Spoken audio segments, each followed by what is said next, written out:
Ruangan yang satu ini terasa begitu sunyi.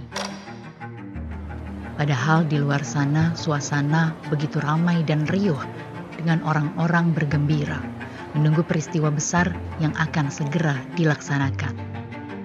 Begitupun sosok yang satu ini terlihat begitu hening. Ia terdiam sejak tadi, seolah hanyut dalam kesunyian, terbawa doa-doa di dalam hatinya. Ini adalah kisah seorang anak muda yang begitu gigih dan nekat dalam mencintai bangsa, sejarah, dan negaranya. Namun apa yang membuat dirinya begitu rela memperjuangkan tanah airnya, melampaui segala rintangan, bahkan ikhlas menderita dalam sunyi demi persatuan. Inilah sekelumit kisah perjalanan Prabowo Subianto.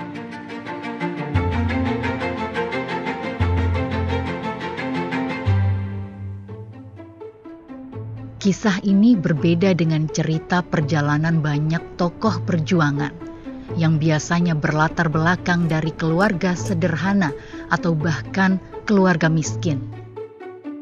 Ini bukan cerita anak petani sederhana yang hidup dalam kekurangan bahkan kesulitan. Prabowo kecil lahir dari keluarga yang mapan, bahkan berkecukupan dan tidak kekurangan. Semua ini berkat sepak terjang Sang Eyang yang bukan orang sembarangan dalam sejarah bangsa ini. Ia adalah Margono Djoyo Hadikusumo. Margono Djoyo Hadikusumo berperan aktif dalam mempersiapkan kemerdekaan Indonesia. Cerita-cerita perjuangannya ini turun menjadi kisah kepahlawanan yang sering didengarkan oleh Prabowo kecil. Lewat cerita dan pengalaman Sang Eyanglah, nilai-nilai kepahlawanan mulai ditanamkan kepada Prabowo melalui berbagai cara. Salah satunya melalui pertunjukan wayang. Cerita-cerita wayang mengajarkannya tentang kesetiaan, kepahlawanan, kepemimpinan. Begitu juga cerita tentang kedua pamannya. Memang siapa kedua pamannya? Jika kepahlawanan mengalir kuat dalam denyut darah Prabowo, dua pamannya gugur dalam pertempuran Lengkong untuk mempertahankan kemerdekaan Indonesia. Semangat dan kegigihan perjuangan sang paman telah diwariskan lewat nama tengahnya, Subianto. Tak heran jika jiwa dan kegigihan sang paman terbawa dan terjaga baik saat Prabowo tumbuh di masa kanak-kanak. Sebagai seorang anak, Prabowo harus meninggalkan Indonesia mengikuti ayahnya. Ayah Prabowo juga seorang tokoh yang disegani dan dihormati. Ia adalah seorang begawan ekonomi Indonesia, yakni Sumitro Djoyo Hadikusumo. Sebagai seorang ekonom yang diandalkan negara pada saat itu, ayah Prabowo harus berpindah-pindah dari satu negara ke negara lainnya.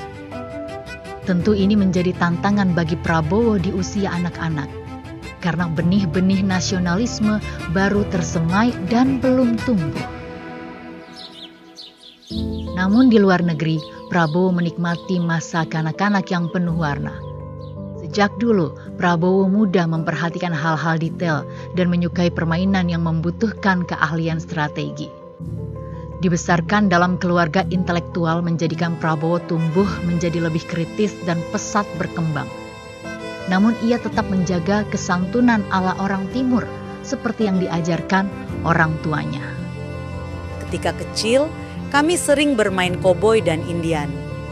Ia juga serius saat bermain tentara, mengoreksi cara baris, cara pegang senjata, dan memberi contoh di depan. Ia sangat tertarik dengan dunia militer. Pernah suatu saat kami berkelahi, dia saya tonjok, namun dia diam saja. Rupanya ia dididik untuk tidak memukul perempuan. Walaupun demikian, hidup di luar negeri sebagai anak Indonesia tidaklah mudah. Prabowo tak jarang diterpa berbagai cemoohan hanya karena ia warga minoritas. Apakah ini lantas membuatnya menjadi lemah? Ternyata Prabowo malah menjadi semakin tangguh. Rasa nasionalismenya semakin tumbuh. Ia berhasil menyesuaikan diri dan bergaul dengan luas. Ia juga mampu mengikuti pelajaran di sekolah-sekolah internasional karena otaknya yang cemerlang. Ketika sekolah di Swiss, Prabowo menunjukkan jiwa leadership dengan mengambil prakarsa dalam penyusunan anggaran student senat padahal masih junior. Ibu Dora telah membesarkan anak-anaknya dengan sangat disiplin.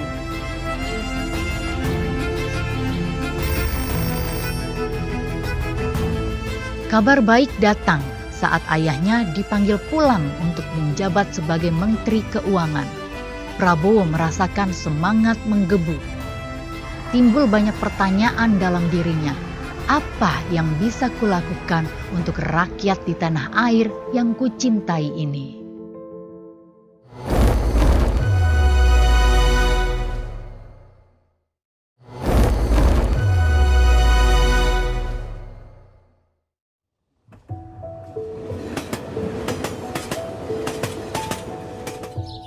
Setelah kembali ke tanah air, Prabowo muda gemar berjalan-jalan menjelajahi Pulau Jawa. Dari sinilah Prabowo mulai melihat dan menjadi saksi langsung kondisi rakyat sesungguhnya. Kondisi tanah air tak seindah dalam bayangannya. Ketimpangan sosial begitu terasa di sudut-sudut pelosok.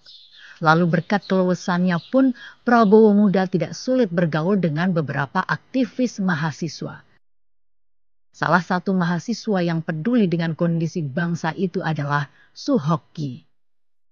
Lewat obrolannya dengan Gi, Prabowo mencoba mewujudkan mimpi atas kegelisahan hatinya dengan membuat sebuah lembaga swadaya masyarakat bernama Lembaga Pembangunan Indonesia yang ia adopsi dari Peace Corps saat berada di Amerika Serikat.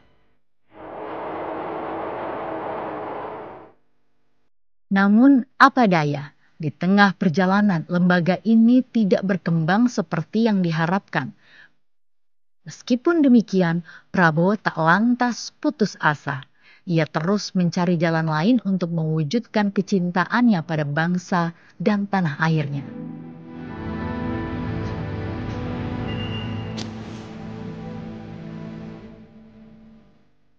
Memasuki masa remaja, Prabowo dihadapkan dengan pilihan yang sulit. Ia diterima di 2 universitas internasional, namun hatinya tetap melekat pada negerinya. Karena itu, Prabowo memutuskan untuk masuk Akademi Militer Nasional di Magelang. Selain menguatkan rasa nasionalismenya, ia pun ingin melanjutkan mimpi perjuangan sang paman. Penggemblengan keras yang ia terima selama masa pendidikan sebagai taruna justru membentuk keteguhan dalam dirinya. Sosok Azwar Syam menjadi teladan, menginspirasinya untuk menjadi pemimpin yang tegas, disiplin, berwibawa, tetapi tetap peduli pada kesejahteraan anak buahnya. Prabowo percaya bahwa seorang pemimpin militer harus berada di garis depan. Sebagai salah satu pemimpin di Kopas Sanda, ia dikenal dekat dengan para anak buahnya. Saya mengenal Pak Prabowo saat di Akabri. Mungkin saya satu-satunya atasan yang pernah menempelengnya, dan beliau selalu mengingatnya sebagai bagian dari proses pendidikan. Menurut kesaksian anak buahnya, Prabowo juga selalu memikirkan rakyat kecil. Cita-citanya tidak pernah berubah, yaitu ingin Indonesia adil dan makmur. Prabowo menjalani profesinya sebagai abdi negara dengan sepenuh hati. Saking penuh perhatiannya pada negara, Prabowo dianggap terlalu fokus di dunia militer sehingga terkesan melupakan kehidupan pribadinya. Itulah sebabnya, baru setelah berpangkat kapten, Prabowo menikah dengan Siti Hediati Haryadi, putri keempat dari Presiden saat itu, Soeharto. Latar belakang mereka sangat berbeda. Prabowo tumbuh di tengah keluarga modern dan luas dalam pergaulan internasional. Sementara Titi berasal dari keluarga dengan budaya Jawa yang sangat kental tradisinya. Meski begitu, mereka mampu beradaptasi. Pada tahun 1984, mereka dikaruniai seorang anak lelaki. Sungguh sebuah awal perjalanan masa dewasa yang menyenangkan. Setelah membangun keluarga, Prabowo semakin cemerlang dalam karir militernya. Berbagai posisi dan jabatan penting pernah ia pegang. Ia berhasil memimpin beberapa operasi militer. Di sini Prabowo mendapat julukan 08 dari Satuan Anti Teror. Belum lama dilantik sebagai Brigadir Jenderal pada 8 Desember 1995, Prabowo langsung membawa pasukannya ke Mapenduma untuk menyelamatkan Sandra. Tak hanya menyelamatkan Sandra, Prabowo juga memimpin ekspedisi Kopassus yang bekerja sama dengan beberapa lembaga lain untuk menaklukkan gunung tertinggi di dunia. Sungguh sebuah pengalaman yang luar biasa. Namun di tengah karir dan kehidupan yang baru berjalan, Prabowo dipaksa menghadapi pilihan yang sangat berat. Indonesia mengalami pergolakan politik yang memaksa Prabowo terseret dalam pusarannya. Sungguh sebuah ujian dan masa-masa terberat bagi Prabowo. Ujian ini menghadapkan Prabowo pada puluhan persilangan pilihan yang sangat berat. Apa yang harus dia putuskan? Kesetiaan kepada atasannya, presidennya, kepada keluarganya, istri, kepada bawahan dan pasukannya, kepada negara, atau kepada rakyat Indonesia. Mana yang harus dipilih?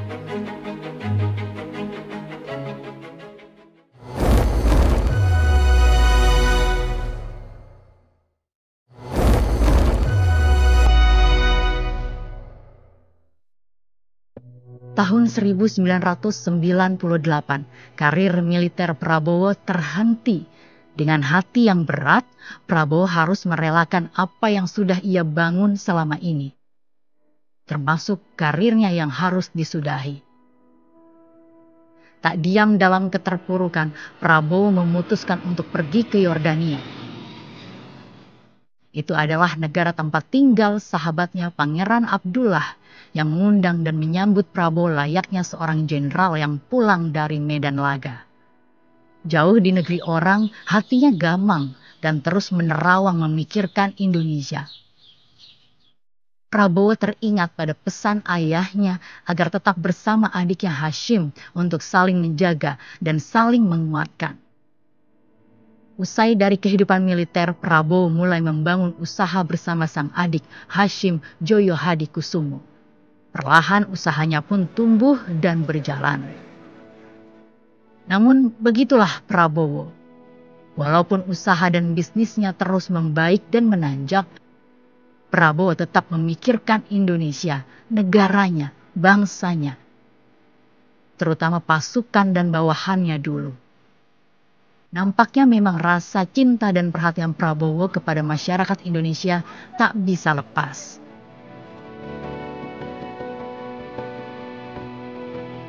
Sampai pada suatu hari, sebuah kabar membuatnya ingin segera kembali ke Indonesia. Sang ayah jatuh sakit. Namun, posisi, kondisi, dan situasi politik saat itu membuat kepulangan Prabowo tidaklah mudah. Segala upaya dilakukan agar ia dapat pulang dan menjejakkan kakinya kembali di tanah yang ia cintai. Namun, bagaimana kisah dan upaya Prabowo untuk pulang?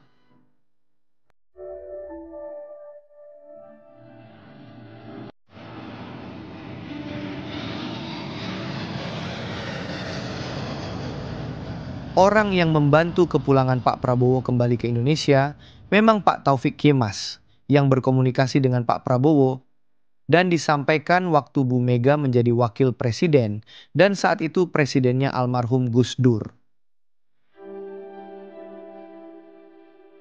Perjalanan panjang seorang Prabowo yang begitu besar keinginannya membantu rakyat serta memajukan bangsa dan negara, sungguh sebuah mimpi besar yang masih gelap ujungnya dan tidaklah mudah.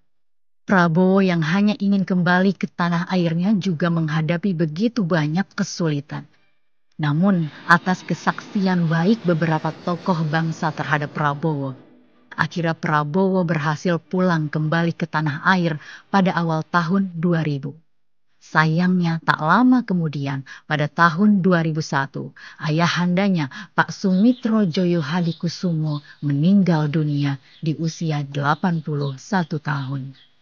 Sungguh itu menjadi tahun-tahun yang berat bagi seorang Prabowo. Ujian demi ujian datang menghadang silih berganti, namun Prabowo tetap tegar dan pantang menyerah pada mimpi dan cita-citanya, yakni berbakti pada negeri dan turun membantu meringankan beban rakyat.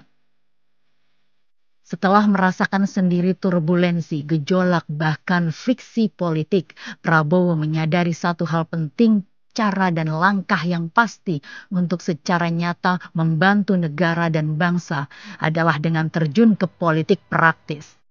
Ia pun memutuskan untuk mendirikan sebuah partai, yaitu Partai Gerakan Indonesia Raya atau Gerindra pada tahun 2008.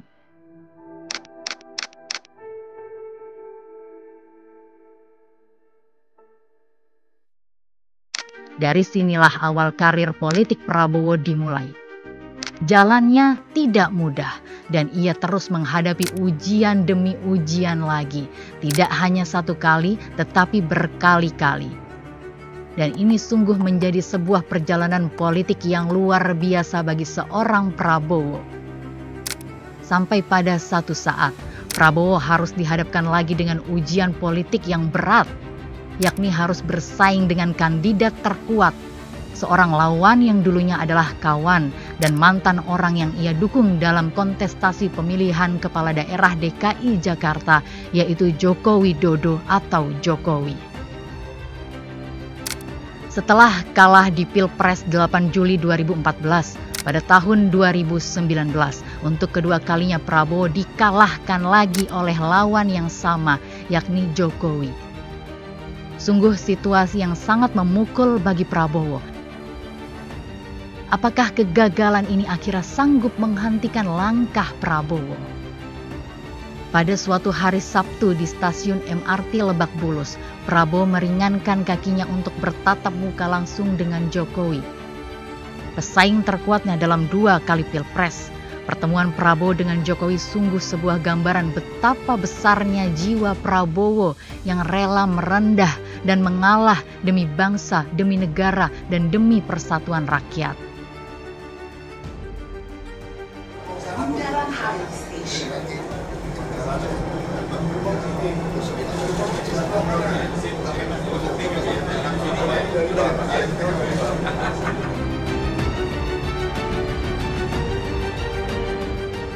Lantas Prabowo menyadari bahwa membantu dan memajukan rakyat Indonesia tidak harus selalu dengan cara menjadi pemimpin tertinggi. Baginya keutuhan bangsa lebih penting di atas kepentingan golongan. Ia menerima tawaran rekonsiliasi dari Jokowi. Itulah yang membuat Prabowo menerima jabatan sebagai Menteri Pertahanan Republik Indonesia.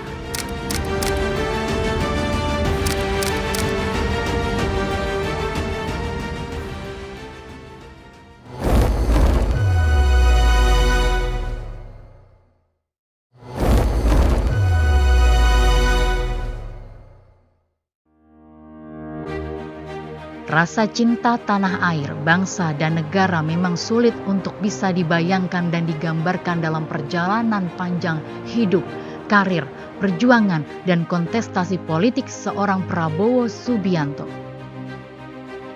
Seorang anak dari keluarga yang mapan, tersohor, dan punya tempat dalam sejarah negeri ini tentu tak perlu pusing apalagi harus berjibaku dengan begitu banyak ujian.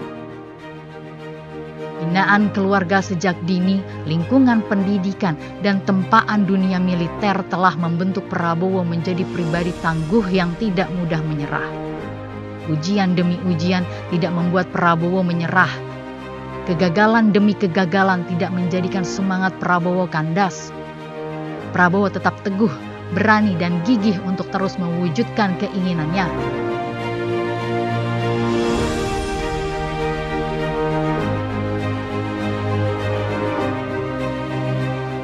Didorong oleh rasa cinta kepada tanah air agar dapat membantu rakyat dan memajukan bangsa. Tahun 2024, sebuah kisah dan babak baru perjalanan politik Prabowo bermula. Bersama putra sulung Jokowi, Gibran Rakabuming Raka, Prabowo mengusung sebuah gagasan yang begitu sederhana namun begitu mulia, yakni ingin memberikan makan siang bergizi cuma-cuma kepada anak-anak Indonesia. Gagasan ini akhirnya didukung mayoritas rakyat Indonesia. Ini juga yang membawa Prabowo dan Gibran terpilih menjadi pasangan presiden dan wakil presiden Republik Indonesia tahun 2024-2029.